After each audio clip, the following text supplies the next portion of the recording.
many of us still hold misunderstandings about sexual assault and how it plays out. So I've got some myths here that we can all myth bust together. So let's unpack them all.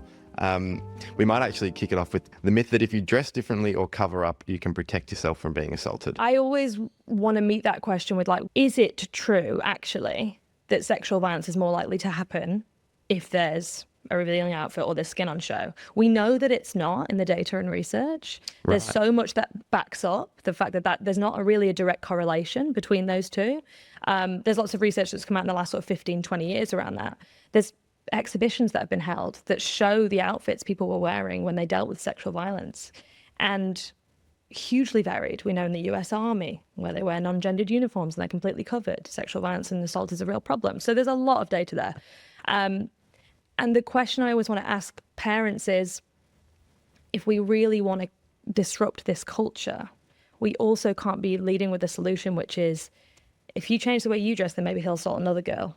Within that logic, which is just passing, if you believe that that's what's going to happen, which we know that that's not, the correlation isn't there, but if that's the logic, we are then just redirecting assault onto someone else.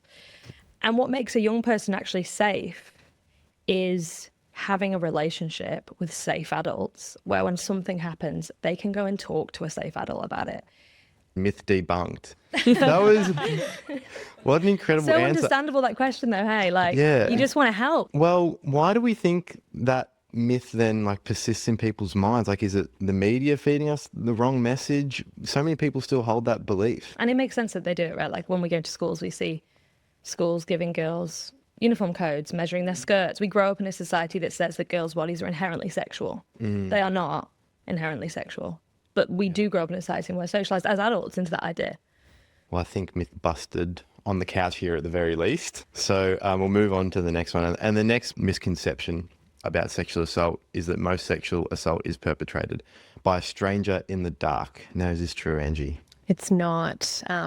By far and large, most sexual assault is perpetrated by someone that's known to the victim survivor. So whether it's in your peer group, whether it's family friend, you're more likely to know them, and it's not down sort of like a dark alleyway as is often depicted in media. It's also often not physically violent, which I think is why probably for most victim survivors, it's actually really hard to identify if sexual violence has happened, because maybe there wasn't aggression. So there's that sense of like confusion. I thought sexual violence was this one like really physically aggressive act, but that's not how it transpired for me. So I don't actually know if what happened was non-consensual. Yeah, wow, that's a great answer. And we have some stats on that one. So 33% of sexual assault happens in relationships, and 39% is perpetrated by someone known to the victim survivor. So to go back to maybe the relationship point that you were talking about, why? So yeah, can we elaborate on why it's so difficult perhaps to realise if you've been sexually assaulted in a relationship? That's a great question. When we look at the way we're socialised into binary gender, there is a lot, exactly like Angie is saying, around compliance, agreeability, around our bodies being seen as a sexual object.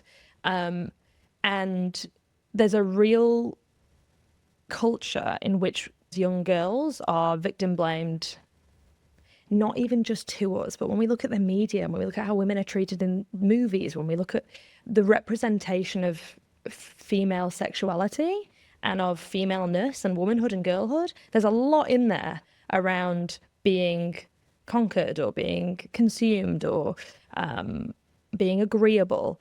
So there's that culture that has created that idea of like, oh no, don't kick up a fuss, don't be over dramatic, all of those gender stereotypes. Maybe I'm not quite right about this. I've seen lots of representations of women, and that seems to be what they happen. They're consumed sexually. That's kind of the thing.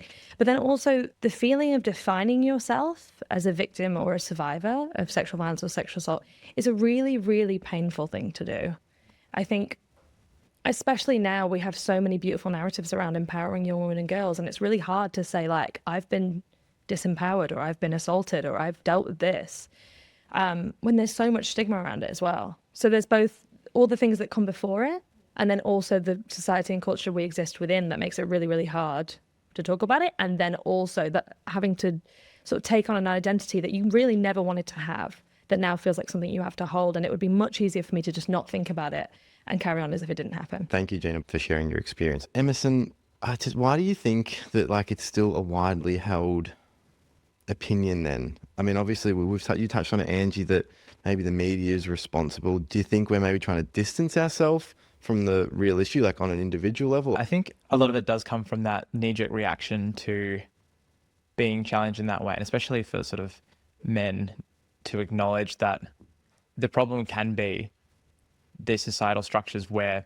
men are, expected, or the gender norm is for men to do X, Y, Z, or and even just the patriarchy existing in the first place. And you can acknowledge that the patriarchy exists and that as men we like benefit from it, while also acknowledging that you yourself may like know that you will never do the stuff at the top of the pyramid. I think there's an ego element that comes in when we as men are challenged in that way, and that's what leads to that sort of not all men response, which obviously is not all men are doing that at the top of the pyramid, but we see how we all benefit from the patriarchy, which does so much harm. And even to just talk on the gender roles thing as well, on the other side of it is like in situations where the man is the victim survivor in a sexual assault encounter, that can stem from the expectation that men are always wanting sex and they should always want it. And so if they don't actually feel comfortable doing it, or if they're in a situation where they are not feeling like they're consenting, then that would lead to self-blame there. Yeah, absolutely. I think that is another myth that we'll touch on. But sorry, Angie, you were going to go? I think for me, a reason why these feelings still exist in society is because there's a disconnect between the phrases that we throw around, like sexual violence, coercive control, and what behaviours actually make up those things. Because those terms sound bad and scary and like things that we don't necessarily identify with. But if you break down what behaviours actually constitute those terms, we see those around all the time. So, for example, like repeatedly asking someone out on a date, even though it's unwanted by that person, like that constitutes sexual harassment, and that happens in society. That would be sexual violence. Or, coercive control, like being really obsessive about knowing where your partner always is, their location, like that could be termed as coercive control, but that behaviour definitely exists in many relationships that I've observed. So I think there's a disconnect between like sort of the terms that, government or experts in the space use and what behaviours are actually happening in society. And I think that's our role, to sort of break down like the really high level language and say, what are we actually talking about here? I think that disconnect that you speak about between the language plays a big role as well, because if you aren't seeking out content, say like this, you're not exposed to the idea that like sexual violence is a spectrum. And then once you are, as a young man, all of a sudden you realize, oh, I thought it was just this awful thing that happened by a sadistic, violent person. Actually, it's all of these. There's a lot of other things. And then maybe they reject that idea because they've realized they can see something they've done and didn't even realize it was wrong. So then how do we go about, do you think, getting someone to hear about this, not reject it because they realize, oh shit, I've done something wrong, and actually just change the perception that they have? At Consent Labs, we use the term empathetic accountability, specifically when we're working with young boys. And I mean, I think that's really important because no learning or no mindset shift ever comes from a place of fear and shame. So the way that we choose to educate is through sort of empowerment, but also empathetic accountability, with young boys, understanding that there are all these systemic structures, which Gina's really spoken to, and Emerson as well, around gender, around institutions, like all of that exists, and they've been brought into this world that has taught them what it is to be a man, a successful man, but that they also have agency and they have choice about whether they choose to, call something out or call someone in, whether they choose to support victim survivors or believe victim survivors, as an example. So it's that beautiful balance, I think, of understanding that there are all these sort of societal and systemic structures that have been fed to them, but that they also now have agency to decide how they engage in content or how they move in the world. Someone said this is part of the Teach Us Consent team off air, and I'm sure it'll be relevant in other parts of this podcast, but I want to make sure it gets in at some point, because I was like, oh, wow, that's a great way to put it. But all those feelings that you just described, Angie, is that that's a systems failure, that you might have those mindsets, but and not an individual failure, but if you don't sort of do the work consciously now that you're aware of it moving forward, then it becomes an individual failure. So kind of can and shift some of the blame. I would love to be able to attribute the quote to something, but genuinely, I think I saw it from like a Tumblr screenshot of something. I miss Tumblr. Are you still on Tumblr? I am not. I think I saw it. I probably saw it on Reddit, to be honest. Okay. I think you're on Tumblr still, and it's okay. But it was like something like the first thought you have is the way you've been conditioned to think, and then what you do next or what you think next like defines who you are. 100. Absolutely. I love that. Misconception busted that most sexual assault is perpetrated by a stranger in the dark. So if we move on to the next one, I know we kind of have touched on this, but I might address it to you, Gina. The misconception that if they didn't resist or fight back, then they weren't actually assaulted. Like Angie said, a lot of assault and violence that happens isn't about physical constrainment or aggression. It also places all of the burden, like everything, on the victim or survivor to control the outcome of what is happening to them, which is just a real harmful narrative in the first place. Yeah, I think you touched on it there. It comes to this idea of like the perfect victim. And why, what are some of the reasons that someone might not fight back? Yeah, so there's 4 trauma responses. Freeze, fawn, flight, fight. And that's something that's completely out of your control. Like until you're in that state, you have no idea how you will react necessarily. And everyone will have a different sort of trauma response. I think specifically for women, they're more likely to freeze. So in the moment, like you just can't fight back or you can't say anything. Or fawn, so you attempt to essentially please to minimize the risk of more harm than what's happening in the moment. And I mean, I think we've hopefully progressed as a society, and our legislation now reflects affirmative consent, which is if you don't hear no, that doesn't mean that you've got consent. Like the onus is on every single party to be actively seeking, does the other person actually like what's happening? Like, do I know that for sure? I think we're hopefully trying to move out of a space of we're just making assumptions, or I don't even care about what the other person wants out of this. It's like, have I actually asked a question? Do I know for sure that this is what they want? Thank you for explaining those. By the way, we will also have a full episode on trauma and responses. So if you want more information on that, you can check out those episodes. I would say that is another misconception dealt with. Would you all agree? Busted. Yes, Busted. I love the word busted. Another misconception is that if they don't report it right away, it wasn't actually assault. In the UK, where I'm from, rape is essentially, in terms of culturally and socially, decriminalised, meaning usually we see less than 1% go all the way through the process. We're looking at like 98% of rape cases not going through the process and justice not being served. So when you're existing in a society where the likelihood of justice is that low, there's so many reasons why you might not report straight away. Both your fear that there's no justice that will be served or that it won't be handled appropriately. There's lots of experiences that make victims and survivors of sexual violence go, it's going to be so re-traumatizing. I'm going to have to fight for it.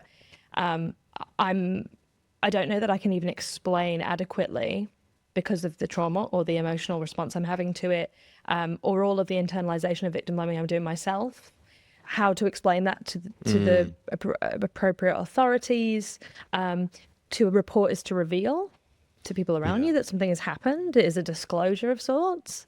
So there's so much working against victims and survivors to go through the process and do that quote unquote right thing. And I think so often they're not given this space or the empathy in our culture.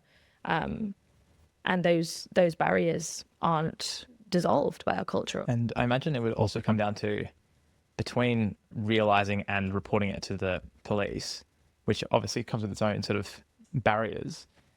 The step in the middle might be finding someone in your life to confide in, and that is also a total roll of the dice as just how they will react, whether they're going to try and sweep it under the rug, or if the perpetrator is known to them, there could be a lot of their own baggage that they're bringing into that, of not wanting to believe that that person is capable of that. And so they would have their own biases and reasons to potentially encourage the person to just ignore it. It probably won't happen again. It was just a one-time slip up, blah, blah, blah. And as we touched on before, most of the sexual assault is happening by someone you know. So if it's someone in the friendship group, I'd imagine it's also nerve-wracking to then go, oh my God, I'm going to take someone who most of our friends like and report them to the police. Do you ever get feedback from the young people you work with that that's the reason they don't report as well? Yeah, that's an absolute real fear, that if you came out and said, I had this experience, but you weren't all there in that room, like you haven't seen this side of this person,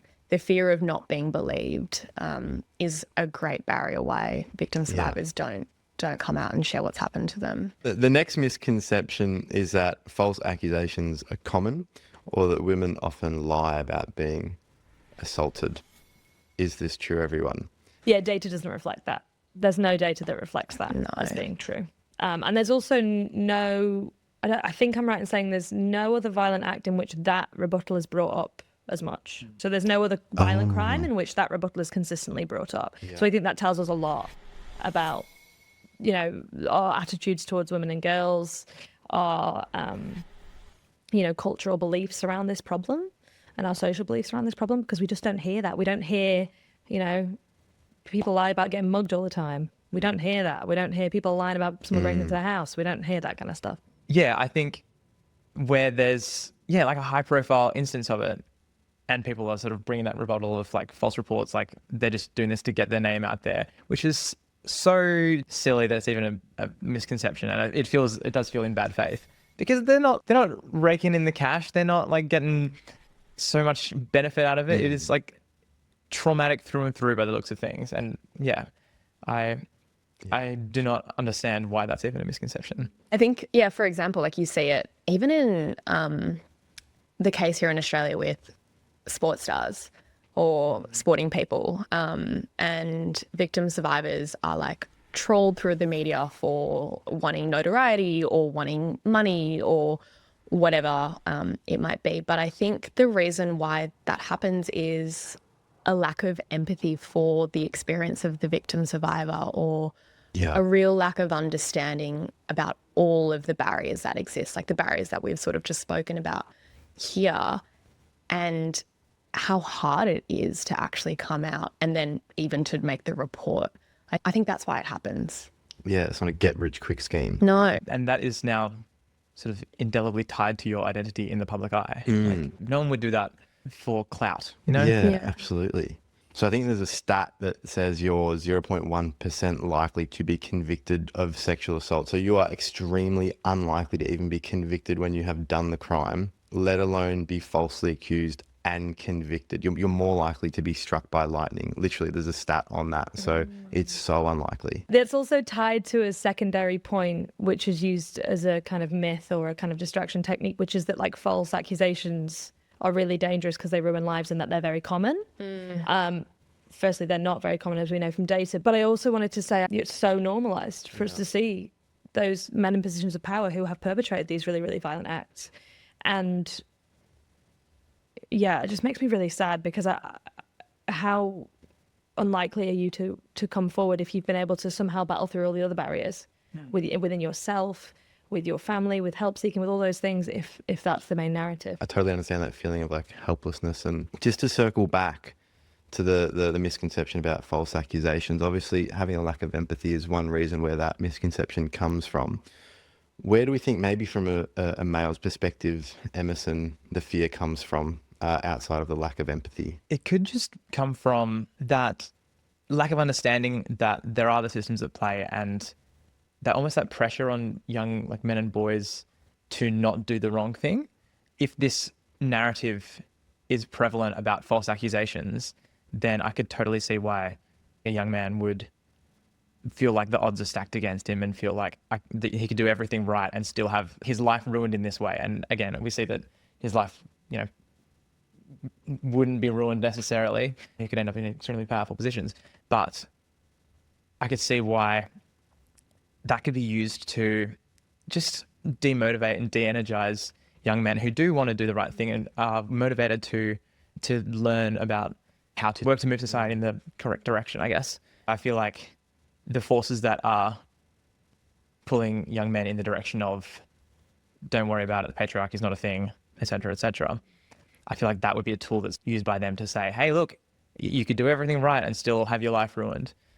Yeah, it would be a tempting mindset to fall into in those moments of feeling overwhelmed or feeling like you're being blamed for societal issues. maybe it also comes from like that position of like sexual violence is obviously a terrible thing to be accused of, and as you're more exposed to the spectrum of what is considered sexual violence and realize, that fear could be an admission that I might have done one of these things, and so then you reject it.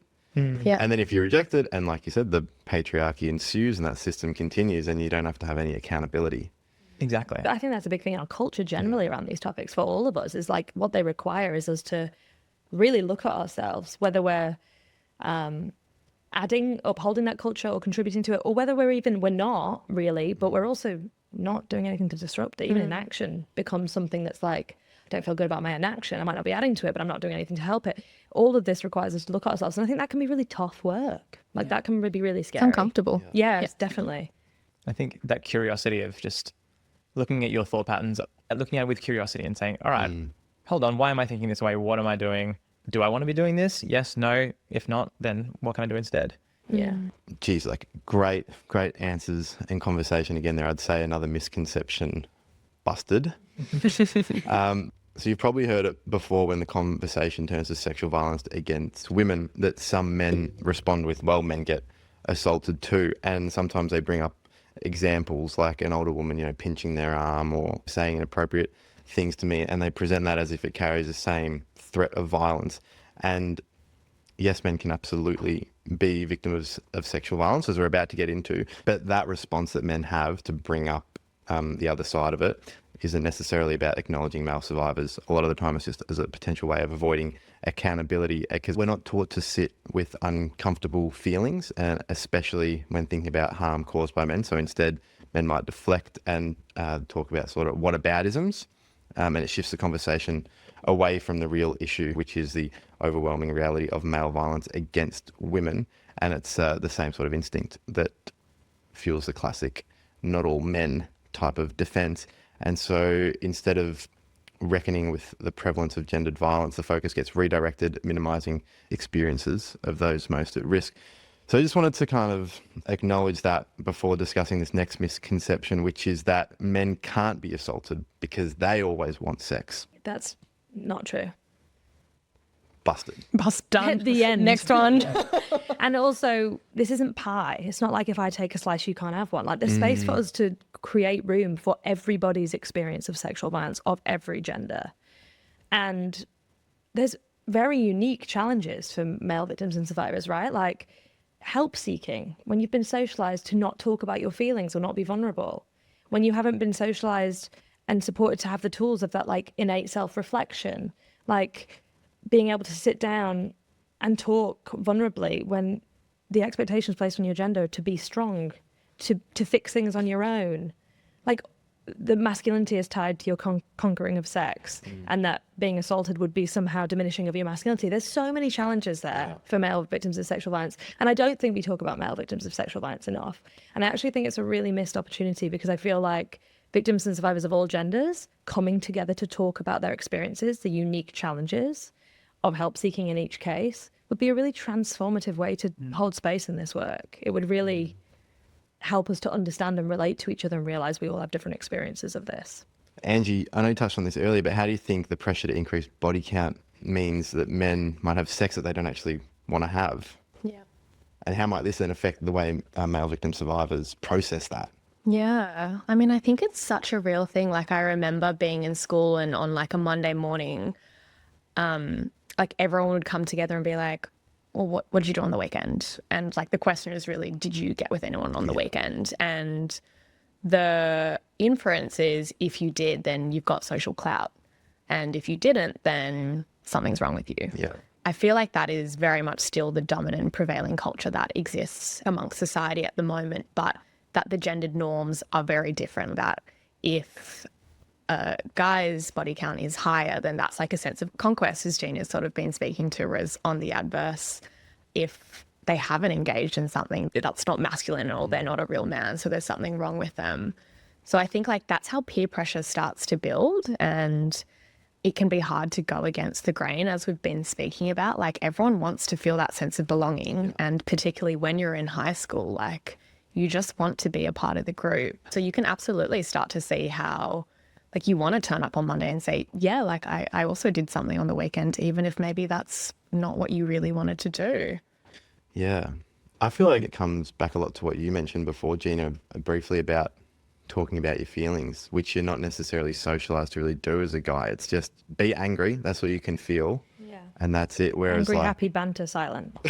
Yeah. Kind of. It feels almost a bit like tragically ironic that to be vulnerable and like properly vulnerable is such a hard thing to do, and it shows such strength to be able to do that. Yes. And yet this idea of traditional masculine strength means it all in. It would be funny if it wasn't so sad that the easy thing to do, which is to shut everyone out and be that stoic, like manly man, whereas just sitting in it and talking to people about it, that's so much harder. And yet, you know, it is. the traditional view is that is the soft thing to do or the weak thing to do or whatever. Yeah.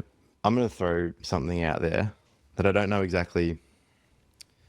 I'm worried it'll be dismissive of victim survivors. So if it is, let me know. But if we go back to sort of that pressure to increase body count, and perhaps young men are doing things that they deep down don't want to do, but they're doing it because of the pressure. That's really an astute observation. Do they abandon parts of themselves when they do that? And if they don't have that agency and respect for themselves and that sort of moral clarity and compass for themselves, it's much easier for them to not have that for someone else. Yeah. I would agree. Oh, well, thank you for agreeing. Oh my I God, guess. no problem.